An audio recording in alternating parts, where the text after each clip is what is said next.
सुधामतिं प्रेमपूर्णं क्रियाशीलं सदा लोकहिते रतं कृपालुं सुन्दराकारं समर्थं सत्यदर्शिनं वाचा तत्त्वप्रकाशिन्या शोकमोहविनाशनम्।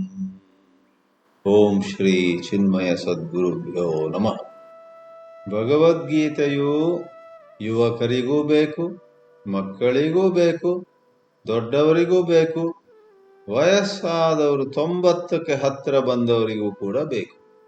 ಯಾಕಂದ್ರೆ ನಮ್ಮ ಪೂಜ್ಯ ಸ್ವಾಮಿ ಚಿನ್ಮಯಾನಂದರು ಏನು ಹೇಳ್ತಿದ್ರು, ಹೇಗೆ ನೀವೊಂದು ಯಾವುದೋ ಹೊಸ ಯಂತ್ರವನ್ನು ತಂದಾಗ ಆ ಯಂತ್ರವನ್ನು ಉಪಯೋಗಿಸಲಿಕ್ಕೆ ಒಂದು ಕೈಪಿಡಿ ಇರುತ್ತೆ, ಯೂಸರ್ಸ್ ಮ್ಯಾನ್ಯುವಲ್ ಅಂತ ಹೇಳುವುದುಂಟು. ಅದಕ್ಕೆ ಯಾವುದು ಅದನ್ನು ಬಳಕೆ ಮಾಡ್ತಾರೋ ಅವರು ಆ ಕೈಪಿಡಿ ನೋಡಿಕೊಂಡು ಆ ಒಂದು ಯಂತ್ರವನ್ನು ಚೆನ್ನಾಗಿ ಸರಿಯಾಗಿ ಉಪಯೋಗಿಸ್ಬೋದು. ಆ ರೀತಿಯಲ್ಲಿ ಭಗವದ್ಗೀತೆಯು ನಾವೆಲ್ಲರೂ ನಮ್ಮ ಬದುಕನ್ನು ಸರಿಯಾಗಿ ನಡೆಸಲಿಕ್ಕೆ ಬೇಕಾಗುವಂತಹ ಕೈಪಿಡಿ. Gita is users manual for human life ಅಂತ ಹೇಳ್ತಾ ಇದ್ರು. ಅದರ ಸತ್ಯವನ್ನ ನಾವೆಲ್ಲರೂ ಭಗವದ್ಗೀತೆಯನ್ನು ಅಧ್ಯಯನ ಮಾಡುತ್ತಾ ಹೋದಾಗ ನಾವಾಗಿ ಕಂಡುಕೊಳ್ತೇವೆ. ನಮ್ಮೆಲ್ಲರಿಗೂ ಅಲ್ಲಿ ದುಃಖ, ಇಲ್ಲಿ ವೇದನೆ, ಅಲ್ಲಿ ಭಯ, ಇನ್ನೊಂದು ಕಡೆ ಚಿಂತೆ ಎಲ್ಲ ಆಗುತ್ತೆ. ಆ ರೀತಿಯಾಗಿ ಮನುಷ್ಯ ಜೀವನದಲ್ಲಿ ದುಃಖ, ಭಯ, ಚಿಂತೆ, ವೇದನೆ, ಭಯ ಇರುವಾಗ ಅದನ್ನ ಅರ್ಥ ಮಾಡಿಕೊಳ್ಳಲಿಕ್ಕೆ ಗೀತೆ ನಮಗೆ ತುಂಬ ಸಹಾಯಕ. ಹೇಗೆ ನಮಗೆ ಮುಖದಲ್ಲಿ ಏನಾದರೂ ಮಸಿ ಏನೋ ಕಲೆ ಏನೋ ಒಂದು ಕೊಳೆ ಕೂತಿದ್ರೆ ಕನ್ನಡಿಯನ್ನು ನೋಡಿದಾಗ ಓಹೋ ತೆಗಿಯೋಣ ಬೇಗ ಅಂತ ಆ ಕೊಳೆಯನ್ನು ನಾವು ತೆಗಿಲಿಕ್ಕೆ ಬರುತ್ತೋ, ಹಾಗೆಯೇ ದಿನದಿನವೂ ಗೀತೆಯನ್ನು ಓದುತ್ತಾ ಇದ್ರೆ ಯಾವೆಲ್ಲ ಪರಿಸ್ಥಿತಿಗಳನ್ನು ನಾವು ಅನುಭವಿಸ್ತೀವೋ ಅವುಗಳನ್ನು ಚಂದವಾಗಿ ಅರಿಯಲಿಕ್ಕೆ ಸಾಧ್ಯವಾಗುತ್ತೆ. ಇಲ್ವಾದ್ರೆ ನಮ್ಗೆ ಗೊತ್ತಿಲ್ಲ, ಯಾಕೆ ಹೀಗಾಯ್ತು, ಯಾಕೆ ನನಗಿಷ್ಟು ದುಃಖ, ಯಾಕೆ ನನಗಿಷ್ಟು ಭಯ ಅಂತ. ಭಗವದ್ಗೀತೆ ತಿಳಿಸಿಕೊಡುತ್ತೆ, ಜೀವನ ಅನ್ನೋದನ್ನ ಮನಸ್ಸಿಗೆ ಬಂದ ಹಾಗೆ ಬದುಕಬಾರದು. ಮನಸ್ಸಿಗೆ ಬಂದ ಹಾಗೆ ಬದುಕ್ತಾ ಹೋದ್ರೆ ನಾವು ಹೇಳಿದಾಗ ಎಲ್ಲವೂ ಆಗ್ಬೇಕು ಅಂತ ಆಗ್ರಹ ಪಡುತ್ತಾ ಮುಂದೆ ನಡೆದ್ರೆ ಆಗ ಪ್ರಕೃತಿಯ ಕೆಲವು ನಿಯಮಗಳಿರ್ತವೆ. ಯಾರೋ ಒಬ್ಬ ಬಹಳ ಪ್ರೀತಿಯಿಂದ ಬೆಂಕಿಗೆ ಹೇಳದ್ನಂತೆ, ನೋಡು ಇವತ್ತು ನನ್ನ ಜನ್ಮದಿನ, ಇವತ್ತು ನನ್ನ ಕೈ ಸುಡಬೇಡ ಆಯ್ತಾ ಬೆಂಕಿ, ಇವತ್ತು ಮಾತ್ರ ನನ್ನ ಕೈ ಸುಡಬೇಡ, ನಾಳೆಯಿಂದ ಸುಡಬಹುದು ನೀನು ಅಂತ ಅವನ ಬೆಂಕಿಗೆ ಕೈ ಹಾಕಿದ್ನಂತೆ. ಆ ಬೆಂಕಿ ಇವನ ಜನ್ಮದಿನ ಅಂತ ಹೇಳಿ ಅವನ ಕೈ ಸುಡದೆ ಇರುತ್ತಾ? ಪ್ರಕೃತಿಯ ನಿಯಮಗಳು ರಾಜನಿಗೂ ಒಂದು ಮತ್ತು ಒಬ್ಬ ಬಡವನಿಗೂ ಒಂದೇ. ಪ್ರಕೃತಿಯ ನಿಯಮಗಳು ಹೆಂಗಸರಿಗೂ ಗಂಡಸರಿಗೂ ಎಲ್ಲರಿಗೂ ಒಂದೇ. ಅಲ್ಲ, ಗೀತೆ ಎಂತಹ ಪ್ರಕೃತಿಯ ನಿಯಮಗಳ ಬಗ್ಗೆ ಮಾತಾಡುತ್ತೆ? ಗೀತೆ ಹೇಳುತ್ತೆ, ಯಾವಾಗ ನಾವು ಇಂದ್ರಿಯಗಳ ಗುಲಾಮರಾಗ್ತೀವೋ ಆವಾಗಲೇ ಶುರುವಾಯಿತು ನಮ್ಮ ಅಧಪತನ. ಭಗವದ್ಗೀತೆ ಹೋಳಿಗೆ ತಿನ್ನಬೇಡ ಅನ್ನೋದಿಲ್ಲ, ಆದರೆ ತಪ್ಪು ಸಮಯದಲ್ಲಿ, ತಪ್ಪು ಪ್ರಮಾಣದಲ್ಲಿ, ತಪ್ಪು ರೀತಿಯಲ್ಲಿ ಅದನ್ನು ಎಲ್ಲಿಂದ ಪಡ್ಕೊಂಡು ತಿನ್ನುವುದನ್ನ ಖಂಡಿತ ಖಂಡಿಸುತ್ತೆ.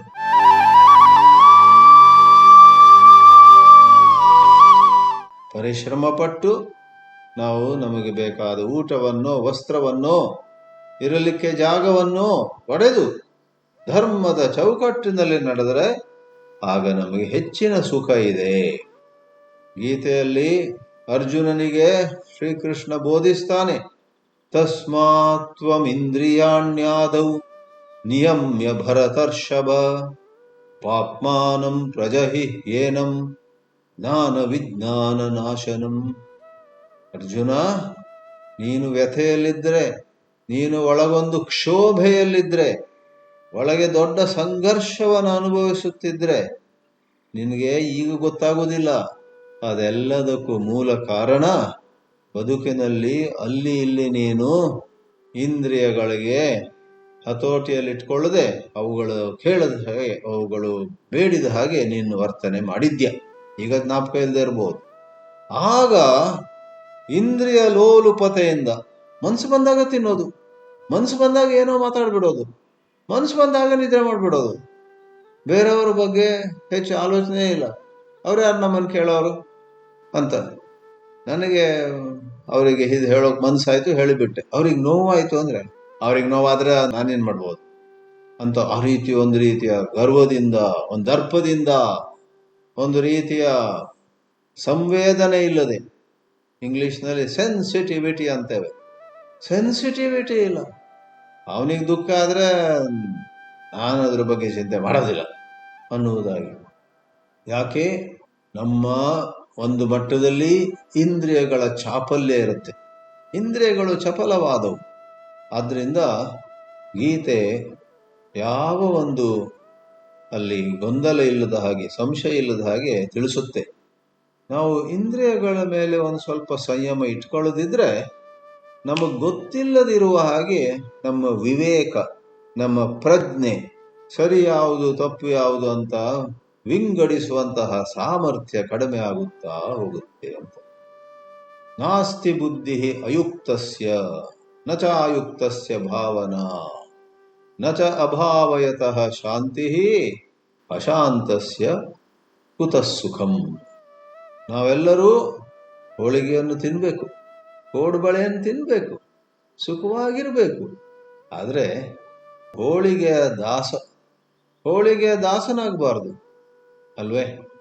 ಅದರಿಂದ ಗೀತೆಯು ನಮ್ಮನ್ನ ಕೆಲಸ ಮೊದಲು ಮಾಡಿ, ಕರ್ತವ್ಯವನ್ನು ಮೊದಲು ಮಾಡಿ, ಆಮೇಲೆ ಸರಿಯಾದ ಸಮಯದಲ್ಲಿ, ಸರಿಯಾದ ಪ್ರಮಾಣದಲ್ಲಿ ನೀವು ಖಂಡಿತವಾಗಿ ಹೋಳಿಗೆ ಇರಲಿ, ಪಾಯಸ ಇರಲಿ, ಆಟ ಆಡುವುದಿರಲಿ, ಸುತ್ತಾಡುವುದಿರಲಿ, ಅದೆಲ್ಲವನ್ನು ಆನಂದಿಸಬಹುದು, ಆನಂದಿಸಬೇಕು. ಇನ್ನು ಮನಸ್ಸಿನ ಮಟ್ಟದಲ್ಲೂ ಕೂಡ ಭಗವಂತ ಶ್ರೀಕೃಷ್ಣ ಅರ್ಜುನನ ಮೂಲಕ ನಮ್ಮೆಲ್ಲರಿಗೆ ತಿಳಿಸ್ತಾನೆ. ಒಂದು ಮಾನಸಂ ತಪಃ ಅಂತ ಮಾತು ಬರುತ್ತೆ. ಮನಸ್ಸಿನ ಮಟ್ಟದಲ್ಲಿ ದಿನದಿನವೂ ಒಂದು ಮಾಡಬಹುದಾದ ತಪಸ್ಸಿದೆ. ಅದು ಏನಂತ ಹೇಳಿದ್ರೆ, ಮನಃಪ್ರಸಾದ ಸೌಮ್ಯತ್ವಂ ಮೌನಂ ಆತ್ಮವಿನಿಗ್ರಹ ಭಾವ ಸಂಶುದ್ಧಿ ಇತ್ಯೇತತ್ ತಪೋ ಮಾನಸಮುಚ್ಯತೆ. ನಾವು ಆದಷ್ಟು ಮಟ್ಟಿಗೆ ಸೌಮ್ಯ ಭಾವದಲ್ಲಿರ್ಬೇಕು. ಸೌಮ್ಯ ಅನ್ನುವ ಶಬ್ದ ನೋಡಿ ಮಕ್ಕಳೇ, ಎರಡು ರೀತಿ ಬರುತ್ತೆ. ಒಂದು, ನಿಮಗೆಲ್ಲ ತಿಳಿದಿರುವ ಹಾಗೆ, ಸೋಮ ಅಂದ್ರೆ ಚಂದ್ರ. ಸೂರ್ಯನು ಪ್ರಚಂಡವಾಗಿರ್ತಾನೆ, ಆದರೆ ಚಂದ್ರ ಬಹಳ ಆಹ್ಲಾದಕರವಾಗಿರ್ತಾನೆ. ನಾವು ಆದಷ್ಟು ಮಟ್ಟಿಗೆ ನಮ್ಮೆಲ್ಲ ವ್ಯವಹಾರಗಳಲ್ಲಿ ಸಹಪಾಠಿಗಳ ಜೊತೆ ಇರಬಹುದು, ಗುರುಗಳ ಜೊತೆ ಇರಬಹುದು, ತಂದೆ ತಾಯಿಯರ ಜೊತೆ ಇರಬಹುದು, ಎಲ್ಲ ಆದಷ್ಟು ಮಟ್ಟಿಗೆ ಸತ್ಯವನ್ನ ಮುಚ್ಚಿಡದೆ ಸತ್ಯದ ದಾರಿಯಲ್ಲಿ ನಡೆಯುತ್ತಲೇ ಸೌಮ್ಯವಾಗಿರ್ಬೇಕು. ಮನಃಪ್ರಸಾದ ಸೌಮ್ಯತ್ವ, ಸೌಮ್ಯವಾಗಿರ್ಬೇಕು. ಸೋಮನಂತೆ, ಚಂದ್ರನಂತೆ ಆಹ್ಲಾದವಾಗಿರ್ಬೇಕು. ನಮ್ಮ ಮುಖ, ನಮ್ಮ ಉಪಸ್ಥಿತಿ, ನಾವೆಲ್ಲಾದ್ರೂ ಹಾಜರಿದ್ರೆ ಆಗ ಅದು ಎಲ್ಲರಿಗೆ ಇವರು ಬಂದಾಗ ಏನೋ ಒಂದು ಶಾಂತಿ ಇದೆ. ಆ ಹುಡುಗನ ಮುಖದಲ್ಲಿ ಯಾವಾಗಲೂ ಒಂದು ನಲಿವಿದೆ, ಎಷ್ಟು ಪ್ರಸನ್ನವಾಗಿದ್ದಾನೆ ಅವನು ಅಂತ. ಇನ್ನೊಂದು ಸೌಮ್ಯ ಅನ್ನುವ ಶಬ್ದ ಬರುವ ರೀತಿ ಏನು ಗೊತ್ತೇ? ಕನ್ನಡದಲ್ಲೂ ಆ ಶಬ್ದ ಇದೆ, ಸುಮ. ಸಂಸ್ಕೃತದಲ್ಲಿಯೂ ಕೂಡ ಸುಮ ಅಂದ್ರೆ ಹೂವು. ಸುಮ ಅನ್ನುವುದರ ಭಾವ ಸೌಮ್ಯ, ಹೂವಿನಂತೆ ನಾವಿರ್ಬೇಕು. ಹೌದಲ್ಲೆಲ್ಲ ನಾವು ಮುಳ್ಳಿನಂತೆ ಇದ್ರೆ ಎಲ್ಲರಿಗೂ ಸಂಕಟ ಆದೀತು. ಬಂದನಪ್ಪ ಇವನು ಮುಳ್ಳಣ್ಣ, ಬಂದನಪ್ಪ ಇವನು ಮುಳ್ಳಪ್ಪ ಅಂತ ನಮಗೆ ಹೆಸರೇ ಮುಳ್ಳಪ್ಪನೋ ಮುಳ್ಳಣ್ಣನೋ ಇಟ್ಟಾರು. ನಾವು ಮುಳ್ಳಾಗಿರ್ಬೇಕೇ ಅಥವಾ ಹೂವಾಗಿರ್ಬೇಕೆ ಅಂತ ನಿರ್ಧರಿಸ್ಬೇಕು ನಾವು. ಮನಃಪ್ರಸಾದ ಸೌಮ್ಯತ್ವಂ ಮೌನಂ ಆತ್ಮ ವಿನಿಗ್ರಹ. ಮೌನಂ ಅಂದ್ರೇನು? ಯಾವಾಗ ನಾವು ಮಾತಾಡಬೇಕು ಆವಾಗ ಬಾಯಿ ಮುಚ್ಕೊಂಡಿದ್ರೆ ಅದು ಸರಿಯಲ್ಲ. ಕ್ಲಾಸಲ್ಲಿ ಮೇಷ್ಟ್ರೇನೋ ಕೇಳ್ತಾರೆ, ನೋಡಪ್ಪ ಹೇಳಿ ಯಾರಾದರೂ ಭಾರತದ ರಾಜಧಾನಿ ಯಾವುದು? ಆವಾಗ ಎದ್ಕೊಂಡು ಗೀತೆಯಲ್ಲಿ ಮೌನವನ್ನು ಆಚರಿಸ್ಬೇಕಂತ ಹೇಳಿದ್ದಾರೆ, ನಾನು ಇವತ್ತು ಮೌನದಲ್ಲಿದ್ದೇನೆ. ಎಲ್ಲ ಮೌನಕ್ಕೆ ಸರಿಯಾದ ಸಮಯ ಇದೆ. ಮೇಷ್ಟ್ರು ಕೇಳಿದ್ದಾರೆ ಭಾರತದ ರಾಜಧಾನಿ ಯಾವುದು ಅಂತ. ಕೈ ಎತ್ತಿ ಹೇಳು ಮಗು ಅಂತ ಕೇಳಿದಾಗ ಎದ್ದು ಭಾರತದ ರಾಜಧಾನಿ ನವದೆಹಲಿ ಅಂತ ಸ್ಪಷ್ಟವಾಗಿ ಹೇಳಿದೆ.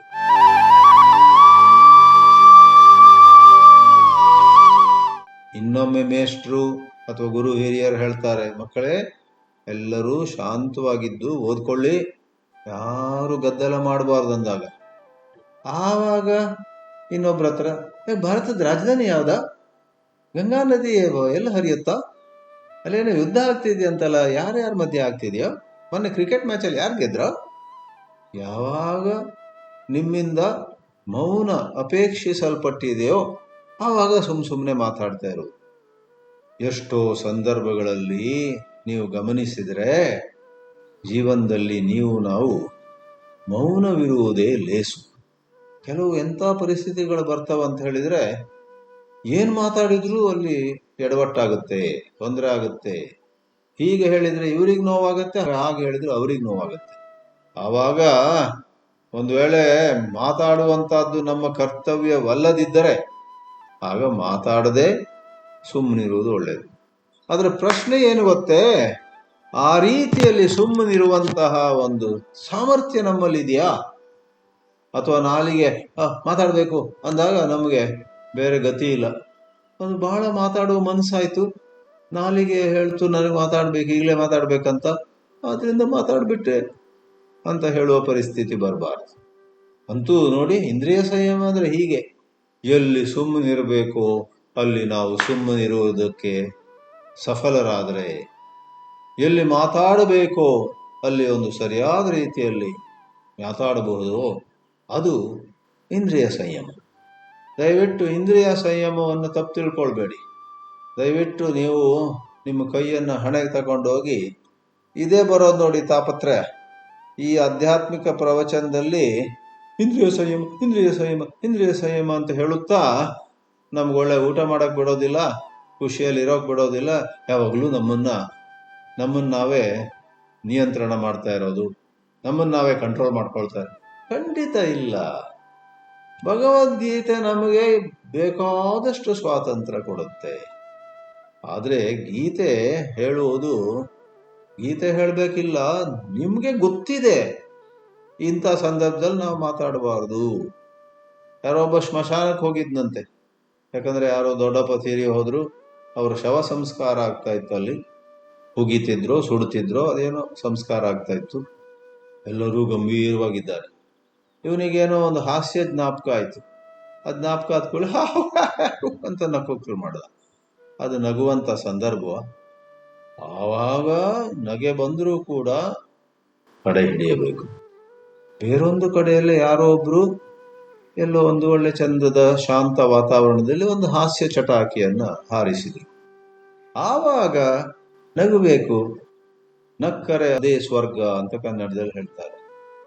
ನಗು ಸಹಜದ ಧರ್ಮ, ನಗಿಸುವುದು ಪರಧರ್ಮ ಅಂತ ಕವಿ ಡಿ.ವಿ. ಗುಂಡಪ್ಪನವರು ಹೇಳಿದ್ದಾರೆ. ನಗುವುದು ಸಹಜ ಧರ್ಮ. ಆಮೇಲೆ 4 ಜನರನ್ನು ನಾವು ನಗಿಸ್ಲಿಕ್ಕೆ ಸಾಧ್ಯವಾದ್ರೆ ಅದು ಕೂಡ ಒಳ್ಳೆಯ ಧರ್ಮ, ಬಹಳ ಒಳ್ಳೆಯದು ಅಂತ.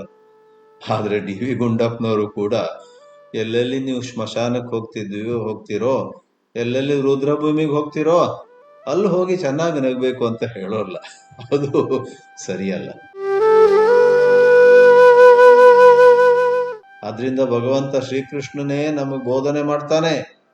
ಇವಾಗ ಹೇಳಿದೆ ಮಾನಸಂ ತಪಃ ಅಂತ. ಇನ್ನೊಂದು ಕಡೆ ಅದೇ ಭಗವಂತ ಹೇಳ್ತಾನೆ ವಾಂಗ್ಮಯ ತಪಃ. ಮಾತಿನಲ್ಲಿಯೂ ಕೂಡ ಒಂದು ತಪಸ್ಸು ಮಾಡ್ಲಿಕ್ಕೆ ಸಾಧ್ಯ ಇದೆ. ಅನುದ್ವೇಗಕರಂ ವಾಕ್ಯಂ ಸತ್ಯಂ ಪ್ರಿಯಹಿತಂ ಚಯತ್ ಸ್ವಾಧ್ಯಾಯಾಭ್ಯಸನಂ ಚೈವ ವಾಂಗ್ಮಯಂ ತಪ ಉಚ್ಯತೆ. ನಾವು ಮಾತಾಡುವಾಗ ಅದು ಎಷ್ಟರ ಮಟ್ಟಿಗೆ ಸಾಧ್ಯವೋ ಅಷ್ಟರ ಮಟ್ಟಿಗೆ ಇನ್ನೊಬ್ಬರನ್ನು ಉದ್ವೇಗಗೊಳಿಸಬಾರ್ದು.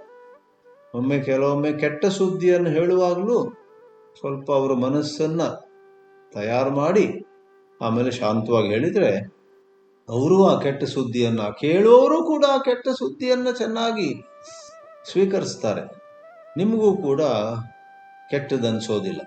ಇಲ್ವಾದ್ರೆ ಅಪರಾಧಿ ಮನೋಭಾವ ಆಗುತ್ತೆ. ಅಯ್ಯೋ, ನಾನು ಹಾಗೆ ಹೇಳಿದ ಕೂಡಲೇ ಅವರು ಹಾರ್ಟ್ ಅಟ್ಯಾಕ್ ಆಗಿ ಬಿದ್ದ್ಬಿಟ್ರು. ಅವ್ರು ಅಳೋಕ್ ಶುರು ಮಾಡಿದ್ರು. ಅವ್ರಿಗೆ ತುಂಬಾ ವೇದನೆ ಆಯ್ತು. ನಾನು ಅಂದ್ಕೊಂಡಕ್ಕಿಂತ ಹೆಚ್ಚಿದಾಗಿ ಅವರು ಪ್ರತಿಕ್ರಿಯೆ ಮಾಡಿದ್ರು, ಕೂಗಾಡ್ಬಿಟ್ರು. ಅಲ್ಲಿ ಮನೆಯಲ್ಲಿದ್ದವರಿಗೆಲ್ಲ ಬೈದ್ರು ನಾನ್ ತಂದ ಸುದ್ದಿಯನ್ನು ಕೇಳಿ. ಆ ಮನೆಯಲ್ಲಿ ಇದ್ದ ಶಾಂತಿ ಹೊರಟೋಯ್ತು ನಾನ್ ತಂದ ಸುದ್ದಿಯಿಂದ. ನೀನು ತಂದ ಸುದ್ದಿಯಿಂದ ಮಾತ್ರ ಅಲ್ಲ, ನೀನು ಆ ಸುದ್ದಿಯನ್ನು ಹೇಳಿದ ರೀತಿಯಲ್ಲಿ, ಕೆಟ್ಟ ಸುದ್ದಿಯನ್ನು ಕೂಡ 4 ಜನರಿಗೆ ಎಷ್ಟು ಕಡಿಮೆಯೋ ಅಷ್ಟು ಕಡಿಮೆ ಉದ್ವೇಗ ಆಗುವ ರೀತಿಯಲ್ಲಿ ಹೇಳಬೇಕು. ಅನುದ್ವೇಗಕರಂ ವಾಕ್ಯಂ. ಮತ್ತು ಸುಮ್ಮನೆ ಗಮ್ಮತ್ತಿಗೆ ಅಥವಾ ಮೋಜಿಗೆ ಅಂತ ಸುಳ್ಳು ಹೇಳಬಾರ್ದು. ಸತ್ಯಂ. ನಮ್ಮ ಮಾತು ಹೇಗಿರಬೇಕು? ಸತ್ಯವಾಗಿರಬೇಕು. ನೋಡಿ, ಇದೆಲ್ಲ ಪುನಃ ಚಿನ್ಮಯಾನಂದರನ್ನ ನಾನು ಉದಾಹರಿಸುವುದಿದ್ರೆ, ಹೇಗೆ ಒಳ್ಳೆಯ ಟ್ರಾಫಿಕ್ ಪೊಲೀಸ್ನವರು ಎಲ್ಲ ವಾಹನಗಳು ಒಂದಕ್ಕೊಂದು ಹೊಡೆಯದೆ ಆ ಕಾರುಗಳನ್ನ, ಬಸ್ಗಳನ್ನ, ಬೈಕ್ಗಳನ್ನೆಲ್ಲ ಒಂದು ನಗರದಲ್ಲಿ ಅವುಗಳೆಲ್ಲ ಓಡಾಡ್ತಿರುವಾಗ ಆ ಟ್ರಾಫಿಕ್ ಪೊಲೀಸ್ ಅಂತ ಇರ್ತಾರೆ, ಸಂಚಾರವನ್ನ ನಿಯಂತ್ರಿಸುವಂತಹ ಪೊಲೀಸರು. ಅವರು ಬಹಳ ಶಿಸ್ತಿನಿಂದ ಅದು ನಡೆಯುವ ಹಾಗೆ ನೋಡ್ಕೊಳ್ತಾರೆ. ಸ್ವಾಮಿ ಚಿನ್ಮಯಾನಂದರು ತಾವು ಬರೆದಂತಹ ಒಂದು ಪ್ರಾರಂಭಿಕ ಪುಸ್ತಕದಲ್ಲೇ ಹೇಳ್ತಾರೆ, ನಮ್ಮ ಭಗವದ್ಗೀತೆಯಂತಹ ಶಾಸ್ತ್ರಗಳು ಒಳ್ಳೆಯ ಪೊಲೀಸ್ ಇದ್ದ ಹಾಗೆ. ಒಳ್ಳೆಯ ಪೊಲೀಸ್ ಈ ಕಡೆಯಿಂದ ಬರುವಂತಹ ಗಾಡಿಗಳಿಗೆ ಸ್ವಲ್ಪ ನಿಲ್ಲಿ ಅಂತ ಹೇಳ್ತಾನೆ. ಅದರ ಜೊತೆಗೆ ಅಲ್ಲಿ ಆ ರೆಡ್ ಲೈಟು, ಗ್ರೀನ್ ಲೈಟು ಎಲ್ಲ ಇರ್ಬೋದು. ಅದು ಆ ಕೆಂಪು, ಹಸಿರು, ಹಳದಿ ದೀಪಗಳಲ್ಲದೆ ಪೊಲೀಸರು ಕೆಲವೊಮ್ಮೆ ಸಹಾಯ ಮಾಡ್ತಾರೆ. ಇವರನ್ನೆಲ್ಲ ತಡೆ ಹಿಡಿದು ಈ ಕಡೆಯಿಂದ ಬರ್ತಿರೋರ್ನೊಂದಿಷ್ಟು ಜನ 100 ಗಾಡಿಗಳನ್ನು ಹೋಗ್ಲಿಕ್ಕೆ ಬಿಟ್ಟು, ಆಗ ಈ ಕಡೆಯಿಂದ ಬರುವುದು ನಿಲ್ಲಿಸಿ, ಈಗ ನೀವು ಹೋಗಿ ಅಂತ ಇವರಿಗೆಲ್ಲ ಹೋಗ್ಲಿಕ್ಕೆ ಬಿಡ್ತಾರೆ. ಆಗ ಪೊಲೀಸರಿಗೆ ಯಾರು ಬೈತಾರ, ಇವನೊಬ್ಬ ನಮ್ಗೆ ಅಡ್ಡ ಹಾಕಿದ ಅಂತ. ನಿಮ್ಗೆ ಯಾಕೆ ಅಡ್ಡ ಹಾಕಿದ ಅಂದ್ರೆ, ನಿಮಗೂ ಬಿಡೋದು, ಅವರಿಗೂ ಬಿಡೋದು, ಎಲ್ಲರಿಗೂ ಬಿಡೋದು ಮಾಡಿದ್ರೆ ದೊಡ್ಡ ಅಧ್ವಾನ ಆಗ್ಬಿಡುತ್ತೆ.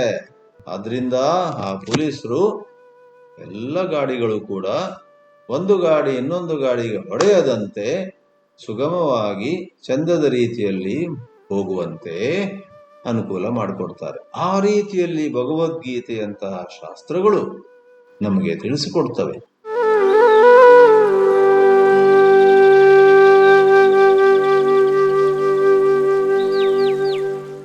ಮುಖ್ಯವಾಗಿ ಮನುಷ್ಯರು ಅಂದ ಮೇಲೆ ನಿಮ್ಮಲ್ಲಿ ನಮ್ಮಲ್ಲಿ ಭಾವನೆಗಳು ಇದ್ದೇ ಇರ್ತವೆ. ಭಗವದ್ಗೀತೆ ಆ ಭಾವನೆಗಳನ್ನು ಗೌರವಿಸುತ್ತೆ. ಆದರೆ ಭಾವನೆಗಳು ಇದ್ದ ಕೂಡಲೇ ಆ ಭಾವನೆಗಳು ಎದ್ದಾಗ ನಾವು ಒಂದಿಷ್ಟು ವಿವೇಕದಿಂದ ವರ್ತಿಸಬೇಕು. ಆಸೆ ಎದ್ದಾಗ ಆಸೆಯನ್ನ ಕೂಡಲೇ ಪೂರೈಸಲಿಕ್ಕೆ ಹೋಗಬಾರ್ದು. ಇದು ಸರಿಯಾದ ಸಮಯವೇ? ಆಸೆಯನ್ನು ಪೂರೈಸುವ ಮೂಲಕ ಈಗ ಸಮಯದಲ್ಲಿ ಹಿತವಾಗುವುದೇ, ಅಥವಾ ನಂತರ ನಾನು ಪಶ್ಚಾತ್ತಾಪ ಪಡಬೇಕಾಗುತ್ತೇ ಅಂತ ಕೇಳಬೇಕು. ನಮ್ಮನ್ನು ಕೇಳ್ಕೊಳ್ಬೇಕು. ಬಾಲ್ಯದಿಂದಲೇ, ಕಿರು ವಯಸ್ಸಿನಿಂದಲೇ ನಾವು ಯಾವ ಆಸೆಯನ್ನು ಅದುಮಿಡಬೇಕಂತ ಹೇಳ್ತಾ ಇಲ್ಲ. ಆದರೆ ಯಾವ ಆಸೆಯೂ ಕೂಡ ಯಾವ ಪ್ರಶ್ನೆಯೂ ಕೇಳೇ ಅವು ಪೂರೈಕೆ ಆಗುವಂತೆ ಬಿಡಬೇಕು ಅಂತ ಹೇಳೋದಿಲ್ಲ. ವಿವೇಕವನ್ನ ಉಪಯೋಗಿಸಿ. ವಿವೇಕ ಅಂದ್ರೇನು? ಯಾವುದು ಹಿತ ಅಂತ ನೋಡಿ ಅದನ್ನು ಸ್ವೀಕರಿಸಬೇಕು, ಯಾವುದು ಅಹಿತವೋ ಅದನ್ನು ವರ್ಜಿಸಬೇಕು. ನಿಮ್ಮ ಎದುರು ಯಾರೋ 2 ಗ್ಲಾಸ್ ಇಡ್ತಾರೆ.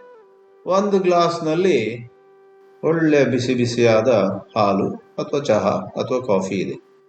ಇನ್ನೊಂದರಲ್ಲಿ ಬಣ್ಣದ್ದೇನೋ ಇದೆ, ಆಕರ್ಷಕವಾದ ಬಣ್ಣ ಇದೆ ಅದರಲ್ಲಿ.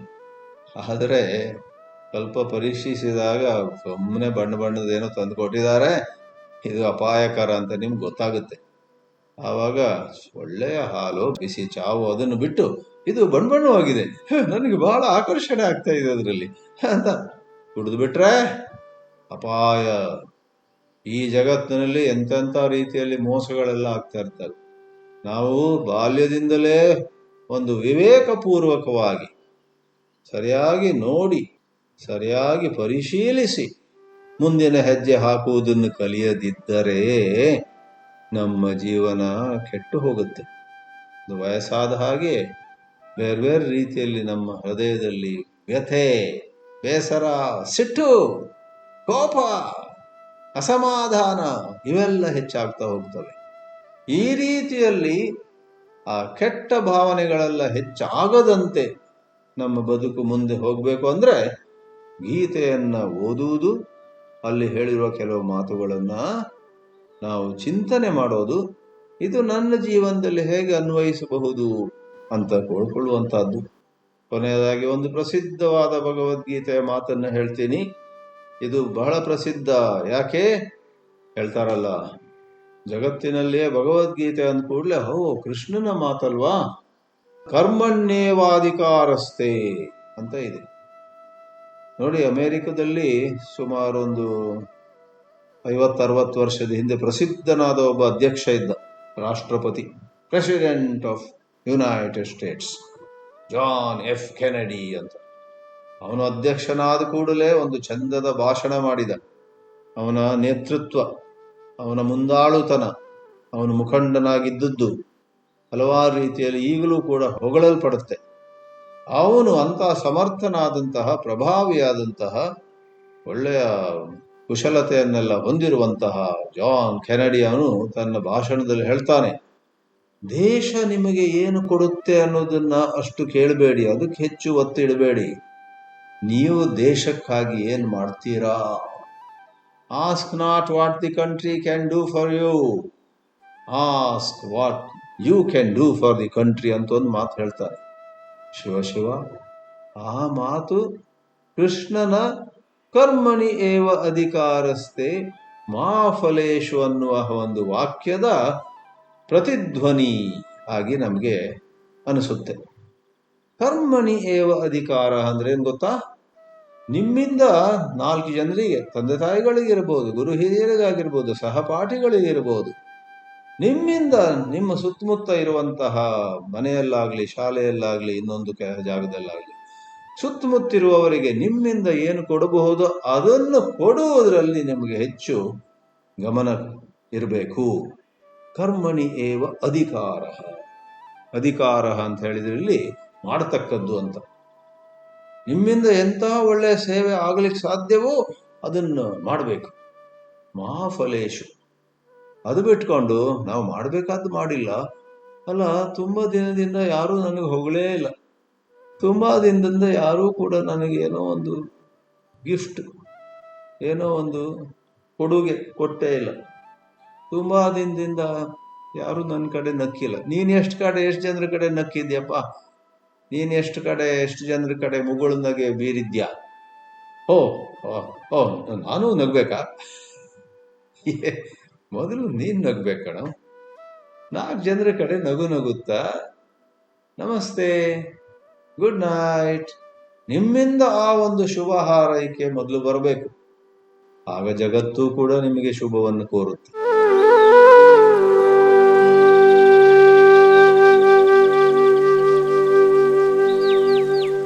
ಮೂರನೇ ಬಾರಿ ಸ್ವಾಮಿ ಚಿನ್ಮಯಾನಂದರನ್ನು ನಾನು ಉದಾಹರಿಸ್ತೀನಿ. ಅವ್ರು ಹೇಳ್ತಿದ್ರು, ಜೀವನದಲ್ಲಿ ಒಂದು ಬಹಳ ಪ್ರಾಥಮಿಕವಾದ ನಿಯಮ ಏನು ಗೊತ್ತೇ? ಆ ನಿಯಮವನ್ನು ನೀವು ಅರಿಯಬೇಕಾದ್ರೆ 4 ದಿಕ್ಕಿನಲ್ಲಿ ಗುಡ್ಡಗಳಿರುವಂತಹ ಒಂದು ಪ್ರದೇಶಕ್ಕೆ ಹೋಗಿ, ಅಲ್ಲಿ ಹೋಗಿ 4 ಕಡೆಯಲ್ಲಿ ದೊಡ್ಡ ದೊಡ್ಡ ಗುಡ್ಡಗಳಿವೆ ಅಂತ ಪ್ರದೇಶಕ್ಕೆ ಹೋಗಿ, ನೀನು ಕೆಟ್ಟವನು, ನೀನು ಮಂದಮತಿ, ನೀನು ಮೂಢ, ನೀನು ಮೂರ್ಖ ಅಂತ ಕೂಗಿ. ಆಗ ಅಲ್ಲಿ 4 ಕಡೆಯಿಂದ ಪ್ರತಿಧ್ವನಿ ಬರುತ್ತೆ, ನೀನು ಮೂರ್ಖ, ನೀನು ಮೂಢ, ನೀನು ಮಂದಮತಿ ಇತ್ಯಾದಿಯಾಗಿ ಕೆಟ್ಟ ಶಬ್ದಗಳು ಬರುತ್ತೆ. ನೀವು ಹೇಳಿದ್ದೆ ಅಲ್ಲಿ 4 ಸಾರಿ 5 ಸಾರಿ. ಅವಾಗ ನಿಮಗೆ ಗಾಬರಿ ಆಗುತ್ತೆ. ಕೆಟ್ಟ ಗುಡ್ಡಗಳು, ಈ ಗುಡ್ಡಗಳನ್ನು ಯಾರಾದ್ರೂ ತೆಗೆದುಹಾಕ್ಬೇಕು, ಏನಾದ್ರು ಮಾಡ್ಬೇಕು. ಅಮೆರಿಕ ಇರಾನ್ನಲ್ಲಿ ಬಾಂಬ್ ಹಾಕೋ ಬದಲು, ಇಸ್ರೇಲ್ ಇರಾನ್ನಲ್ಲಿ ಬಾಂಬ್ ಹಾಕೋ ಬದಲು ಈ ಗುಡ್ಡ ಮೇಲೆ ಹಾಕ್ಬೇಕು, ಈ ಗುಡ್ಡಗಳನ್ನು ತೆಗಿಬೇಕು ಅಂತ ಅನ್ಸುವ. ಒಂದು ಕೆಲಸ ಮಾಡಿ, ಆ ಪ್ರಕಾರ ಗುಡ್ಡಗಳು 4 ಸಾರಿ 5 ಸಾರಿ ನಿಮಗೆ ಬೈದ್ವಲ್ಲ, ಆಗ ನೀವು ಹೇಳೋದನ್ನು ಬದಲಾಯಿಸಿ. ಆ ಗುಡ್ಡಗಳನ್ನ ಉದ್ದೇಶಿಸಿ, ಗುಡ್ಡಗಳ ಕಡೆ ಮುಖ ಮಾಡಿ, ಎಷ್ಟು ಚಂದವಾಗಿದ್ದೀರಾ ನೀವು, ನಿಮ್ಮನ್ನು ನೋಡಿದಾಗ ನನಗೆ ಬಹಳ ಸಂತೋಷವಾಗುತ್ತೆ, ನಿಮ್ಮನ್ನು ನೋಡಿದ ಕೂಡಲೇ ನನ್ನಲ್ಲಿರುವ ವ್ಯಥೆ ಎಲ್ಲ ಹೊರಟು ಹೋಗುತ್ತೆ ಅಂತ ಒಳ್ಳೆ ಮಾತುಗಳು ಹೇಳಿ. ಆ ಗುಡ್ಡಗಳು ಕೂಡ ಆ ಒಳ್ಳೆಯ ಮಾತುಗಳನ್ನೇ ಪ್ರತಿಧ್ವನಿಸ್ತವೆ. ಇದೊಂದು ತೆರೆದ ರಹಸ್ಯ ಅಂತ ಹೇಳ್ಬೋದು, ಓಪನ್ ಸೀಕ್ರೆಟ್. ನಾವು ಹೆಚ್ಚೆಚ್ಚು ಜನರಿಗೆ ಒಳ್ಳೆಯತನದಿಂದ ನಿಜವಾದ ಒಳ್ಳೆತನ ಮೇಲ್ಮೇಲಿಂದಲ್ಲ. ಎಷ್ಟೋ ಮಂದಿ ನಟನೆ ಮಾಡ್ತಾರೆ, ಹೊರಗಿಂದ ಒಳ್ಳೆಯವರು, ಒಳಗೆ ಹೇಗೆ ಯಾರೋ ಒಬ್ಬ ಬಲ ಕೈಯಲ್ಲಿ ಒಂದು ಹೂವು ಕೊಟ್ಟಂತೆ ಇನ್ನೊಬ್ಬರಿಗೆ, ಎಡ ಕೈ ಹಿಂದಿಟ್ಕೊಂಡಿದ್ದ, ಅಲ್ಲಿ ಚೂರಿ ಇತ್ತಂತೆ ಅವ್ರ ಕೈಯಲ್ಲಿ, ಹತ್ರ ಬಂದ್ಕೊಳ್ಳ ಚೂರಿ ತೆಗೆದು. ಕೆಲವ್ರು ಮಾಡ್ತಾರೆ ಆ ರೀತಿಯಲ್ಲಿ. ಈ ಪ್ರಪಂಚದಲ್ಲಿ ಏನಾಗೋದಿಲ್ಲ ಹೇಳಿ, ಎಲ್ಲ ಆಗುತ್ತೆ. ಆ ಥರ ಮಾಡಬಾರ್ದು. ನಿಜವಾಗಿಯೂ ಕೂಡ ನೀವು ಒಳ್ಳೆತನವನ್ನು ಕೊಟ್ರೆ ಈ ಪ್ರಪಂಚದ ತೆರೆದ ರಹಸ್ಯ ಏನು ಅಂದ್ರೆ, ಪ್ರಪಂಚವು ನಿಮಗೆ ಒಳ್ಳೆಯದನ್ನು ಕೊಡುತ್ತೆ. ಕೆಲವೊಮ್ಮೆ ಇಮ್ಮಡಿಯಾಗಿ, ಕೆಲವೊಮ್ಮೆ ಮುಮ್ಮಡಿಯಾಗಿ, 2 ಪಾಲು 3 ಪಾಲು, 2 ಅಂಶದಷ್ಟು, ಅಥವಾ ಡಬಲ್ ಟ್ರಿಬಲ್. ಈ ರೀತಿಯಾಗಿ ಭಗವದ್ಗೀತೆಯ ಶ್ಲೋಕಗಳಲ್ಲಿ 18 ಅಧ್ಯಾಯದಲ್ಲಿ 700 ಶ್ಲೋಕಗಳಲ್ಲಿ ಎಷ್ಟೆಷ್ಟೋ ವಿಷಯಗಳು ಬರ್ತವೆ. ಬರೇ ಉಪದೇಶ ಅಲ್ಲ, ಹೀಗಿರ್ಬೇಕು ನೀವು ಹಾಗಿರ್ಬೇಕು, ಅದು ಸ್ವಲ್ಪ ಇದೆ. ಆದ್ರೆ ಹೀಗಿರಬೇಕು ಹಾಗಿರಬೇಕು ಅಂತ ಹೇಳುವಂಥದ್ದು ಹೇಗೆ ಸಾಧ್ಯ? ಅದು ಹೇಳಿ ಮುಗಿಸೋಣವಂತೆ.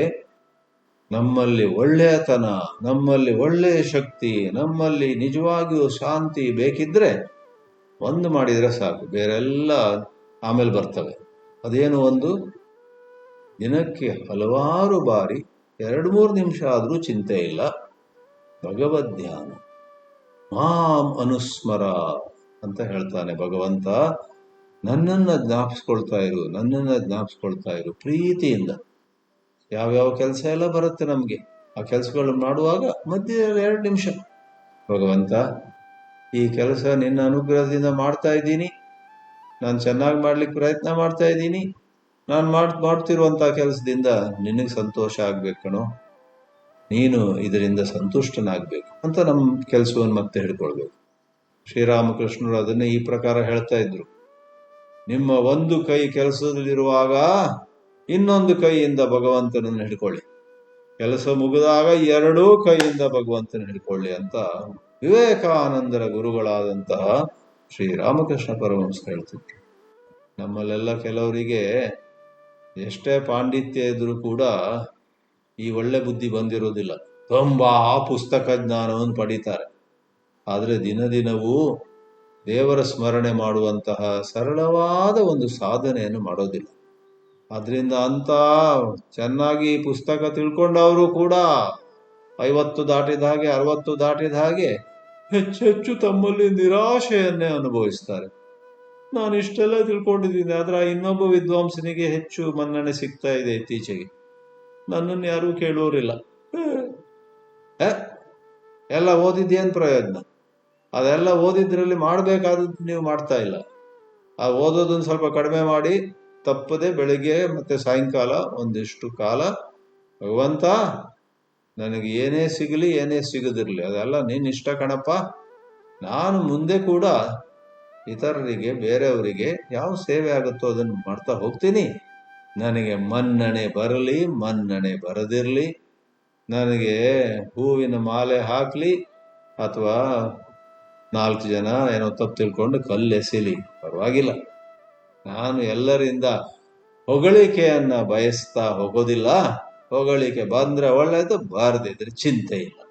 ನಾನು ಒಳ್ಳೆ ಕೆಲಸ ಮಾಡ್ತಾ, ಅದು ಕರ್ಮಣ್ಯವಾಧಿಕಾರಸ್ಥೆ ಅನ್ನೋ ಒಂದು ಸ್ಪಿರಿಟ್ ಅಂತೇವೆ, ಅದು ಆ ಭಾವ. ನಿಮ್ಮಿಂದ ಯಾವುದು ಒಳ್ಳೆಯದು ಸಾಧ್ಯವೋ ಅದನ್ನು ಕೊಡ್ತಾ ಹೋಗಿ, ಆಗ ಖಂಡಿತವಾಗಿ ಭಗವಂತನೇ ನಿಮಗೆ ಅದರಿಂದ ಒಳ್ಳೆ ಫಲ ಬರುವ ಹಾಗೆ ನೋಡ್ಕೊಳ್ತಾನೆ. ಭಗವಂತನ ಮೇಲೆ ವಿಶ್ವಾಸ ಇಟ್ಕೊಳ್ಳಿ, ತಾಯಿ ಲಲಿತಾಂಬಿಕೆಯಲ್ಲಿ ವಿಶ್ವಾಸ ಇಟ್ಕೊಳ್ಳಿ ಅಂತ ಭಗವಂತ ಶ್ರೀಕೃಷ್ಣ ನಮಗೆ ಬೋಧಿಸ್ತಾನೆ. ಈ ಪ್ರಕಾರವಾಗಿ ಯುವಕರಾಗಲಿ ಮಕ್ಕಳಾಗಲಿ, ಆಮೇಲೆ ವಯಸ್ಸಾದವರಿಗೂ ಕೂಡ ಇದೇ ಸತ್ಯ, ಇದೇ ತತ್ವವನ್ನು ಬೇರೆ ರೀತಿಯಲ್ಲಿ ಹೇಳುವ ಬರುತ್ತೆ. ಆದ್ರಿಂದ ಗೀತೆಯು ನಮ್ಮ ಜೀವನ ಶೈಲಿಯನ್ನ, ಬದುಕುವ ರೀತಿಯನ್ನ ಸುಧಾರಿಸಲಿಕ್ಕೆ ಅತಿ ಅಮೂಲ್ಯವಾದ ಒಂದು ಕೈಪಿಡಿ ಅಂತ ಹೇಳ್ಬೋದು. ಓಂ ನಮೋ ಭಗವತೆ ವಾಸುದೇವ.